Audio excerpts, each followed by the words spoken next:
आप लोगों ने खुदा के पैगाम में से कुछ हवाले सुने और उन हवालों के आधार पर जो आज का पैगाम होगा वो है the spiritual danger of trusting in wealth. आत्मिक खतरे दौलत पर भरोसा रखने से या धन पर भरोसा रखने से आत्मिक खतरे। आज आत्मिक खतरों पर आप खुदा का पैगाम सुनो। हम लोग जिंदगी में कई तरह के निशान देखते हैं, चिन्ह देखते हैं, उन पर लिखा होता है खतरा। खास तौर पर जो रेलवे फाटक है उन पर लिखा होता है खतरा। और जो बिजली के जो पोल हैं उन पर भी लिखा होता है खतरा। इसका मतलब ये है कि वो खतरा लेकर ये बात बताते हैं, ये बताने की कोशिश करते हैं कि आप इस पोल पर ना चढ़े। 440 वोल्ट का करंट है, जान को खतरा हो सकता है। और रेलवे पर भी ऐसा लिखा होता है खतरा, तो उसका मतलब आप रुके, गाड़ी आ रही है और ध्यान से देखो, अपनी जान की हिफाजत करो। बिल्कुल इसी तरह से हम ये देखें कि हमारी ज़िंदगी को या हमारी रूहानी ज़िंदगी को एक बहुत भारी खतरा जो है दुनिया में रहता है, बहुत भारी खतरा। और वो खतरा ये है कि जब इंसान अपनी ज़िंदगी में दौलत पर या धन पर भरोसा करता है, उसके लिए बड़ा खतरा पैदा होता है। दौलत बुरी तो नहीं, बाइबल में लिखा कि धन दौलत उसके घर में होगी, अच्छी बात है, ये खुदा की बरकत है। खुदा ने इब्राहिम, इसहाक और यूसुफ को बड़ी बरकत दी, अय्यूब को भी बड़ी बरकत दी थी। पर सब लोग ऐसे तो नहीं होते कई बार, पर ज़्यादातर कई बार ये ऐसा होता है कि लोगों के पास, जिनके पास या दौलत होती है, तो उनके लिए रूहानी खतरे बहुत ज़्यादा बढ़ जाते हैं, बहुत खतरे बढ़ जाते हैं। और खुदा करे कि अच्छी बात है कि जिनके पास दौलत है वो खुदा में बने रहें और अपने आप को खुदा में मजबूत बनाए, ये बड़ी अच्छी बात। पर फिर भी हमें ध्यान रखने की ज़रूरत है। बाइबल में जो कुछ ऐसे हवाले जो आपने पढ़े या सुने, तो उनमें बताया गया कि इसमें खतरे काफ़ी है सबके लिए, हम सबके लिए। तो हमें इन बातों का ध्यान करना। बड़ी बात यह है कि हम आज देखेंगे कि वो क्या क्या खतरे हैं। सबसे पहली बात आपने मरकज़ की इंजील में सुना और वहाँ पर लिखा कि मैं खुदावंद क्या करूं कि मैं हमेशा की ज़िंदगी पाऊं। दौलत उस नौजवान के पास बहुत थी, कमी की कोई बात नहीं थी, पर फिर भी उसके मन में शांति नहीं थी और वो कन्फर्म होना चाहता था, पर मतलब अच्छी तरह से जानना चाहता था कि क्या मैं स्वर्ग में जाऊंगा कि नहीं जा। तो ये कन्फर्म होना चाहता था, पक्का उसको मालूम करना चाहता था। तो इसलिए उसने वो प्रभु यीशु मसीह के पास आए और उनसे पूछा कि मैं क्या करूं कि मैं खुदा की बादशाह में जाऊं। यीशु मसीह ने कहा, क्या तू हुक्मों को मानता है? और प्रभु ने हुक्म बताए। उसने कहा, ये तो मैं बचपन से करता चला आया, मानता हूं। तो यीशु मसीह ने कहा, तुझ में एक ही बात की घटी है कि वो ये कि तू अपनी दौलत को गरीबों में बांट कर मेरे पीछे आ, मेरे पीछे आ। तो हम ये देखें कि यीशु मसीह ने उसको बहुत अच्छी बात कही बहुत अच्छी बात कही, क्योंकि उसका मन अपनी दौलत करता है। बड़ी बात यह है कि जब हम जो दौलत रखते हैं, जो दौलत पर जो बहुतायत की है, तो कई बार ऐसा होता है कि हम अपनी दौलत पर ही भरोसा करते हैं, हम अपने आप को डिपेंडेंट समझते हैं। मैं और आप या बहुत से लोग ये समझते हैं अब हमें किसी चीज़ की ज़रूरत नहीं। पर ये भाई जिंदगी पाने के लिए आया यीशु मसीह के पास, पर यीशु मसीह ने जब ये बात कही कि अपनी दौलत गरीबों में बांट कर मेरे पीछे आ जा, तो वो ऐसा नहीं कर सकते, क्योंकि वो उस दौलत पर बहुत ज़्यादा भरोसा रखता था। बड़ी मेहनत से उसने कमाई। एक भाई और बाइबल में लिखा कि उसकी फसल बहुत हुई। जब बहुत फसल हुई तो वो कहने लगा, आए मेरी जान, खा पी और बहुत सालों के लिए तेरे पास अनाज जमा।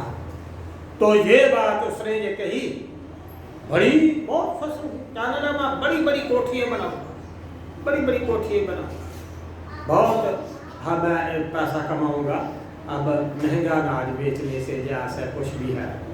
तो उसने ऐसी बात सोची, मेरी जान मौज का खा पी, बहुत सालों के लिए अनाज जमा।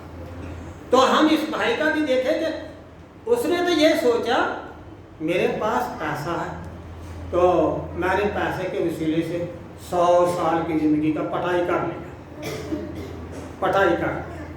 पर रब उसको क्या कहता? रब उसको कहता, आज ही रात तेरी जान अगर तुझसे ले ली जाए तो जो तूने जमा किया वो किसका है?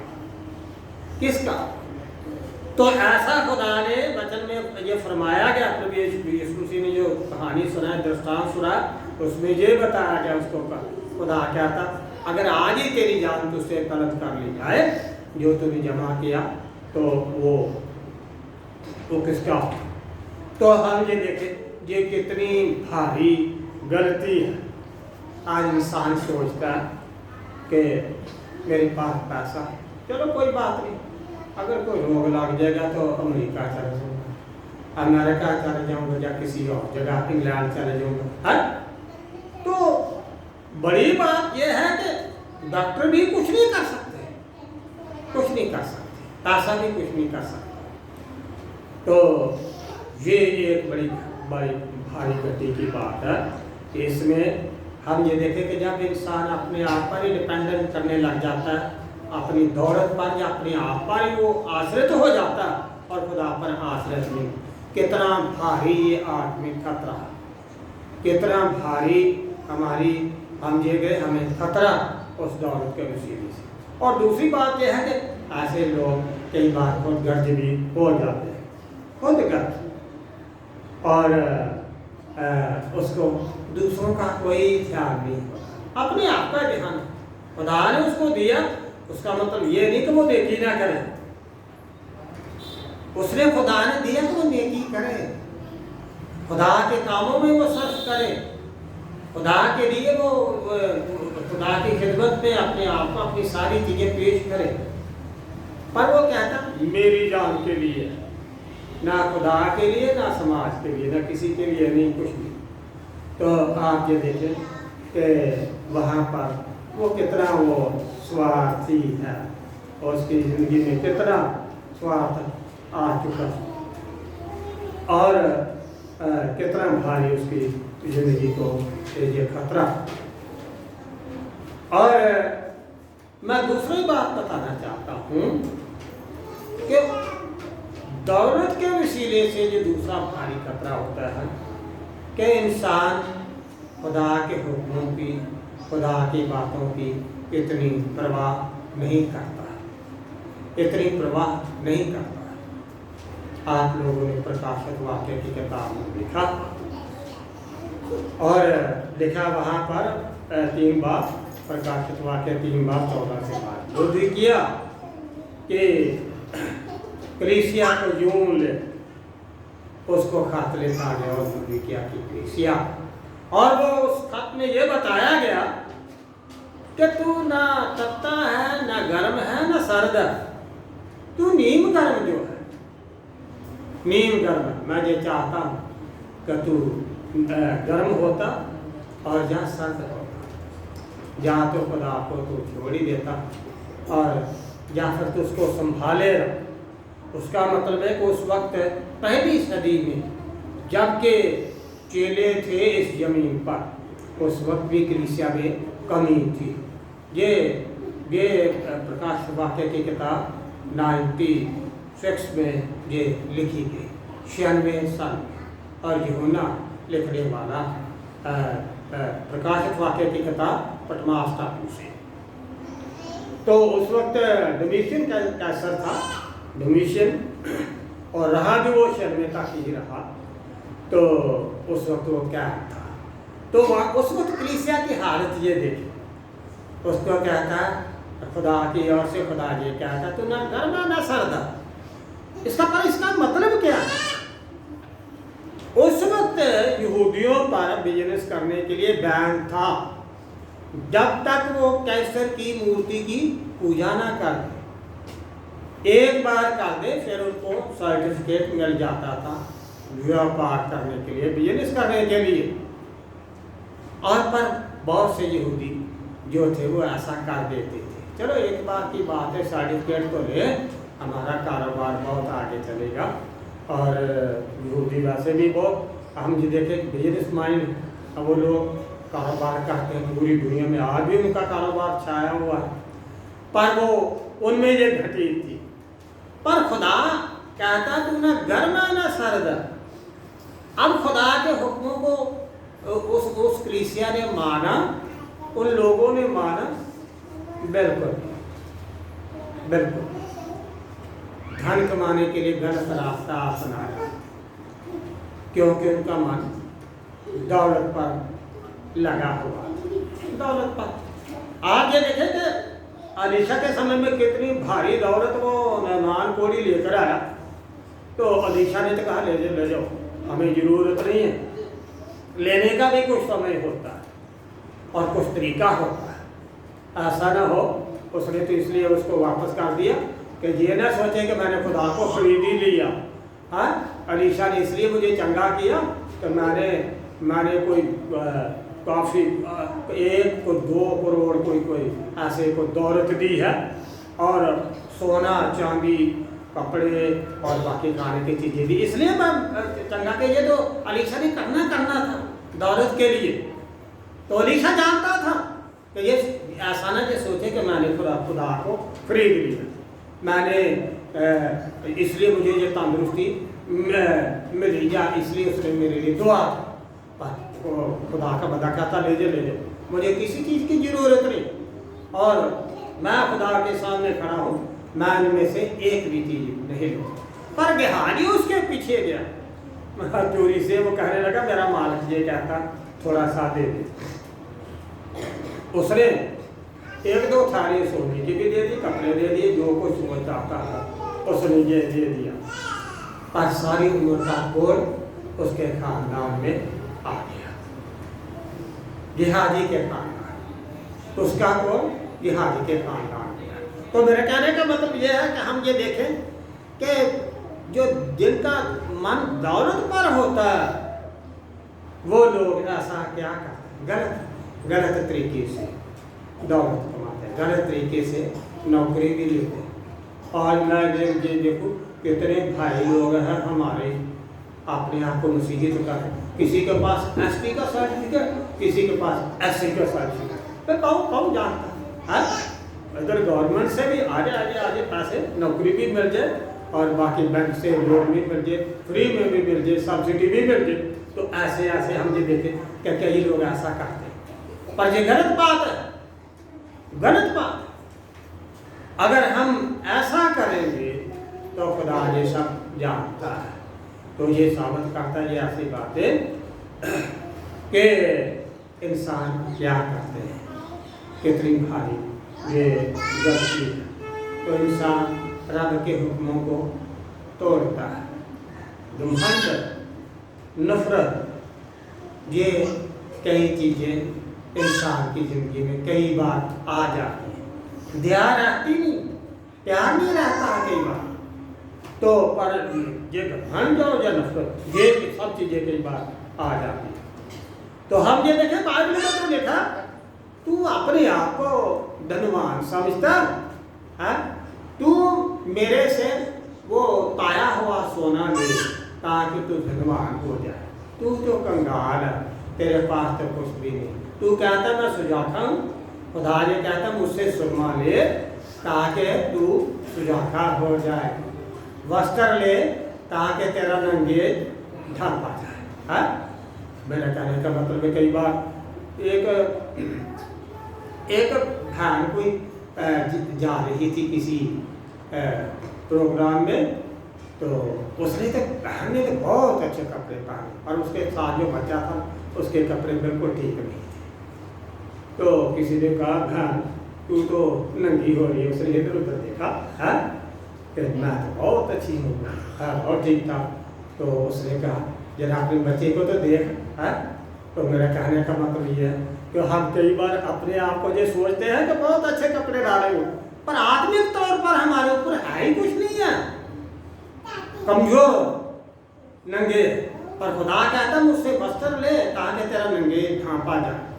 पर ये कई बार ऐसी हालत ये तब होती है जब हम दौलत के वसीले से हमारा मन खुदा से दूर हो जाता, ना खुदा के घर में आने को दिल चाहता, ना दुआ करने को, दुनिया के कामों में हम लगे रहते। मैं नहीं कहता कि मतलब सब लोग ऐसा होते, हाँ कुछ लोग, पर इससे खतरे तो हैं, पर उन खतरों का पता होना चाहिए।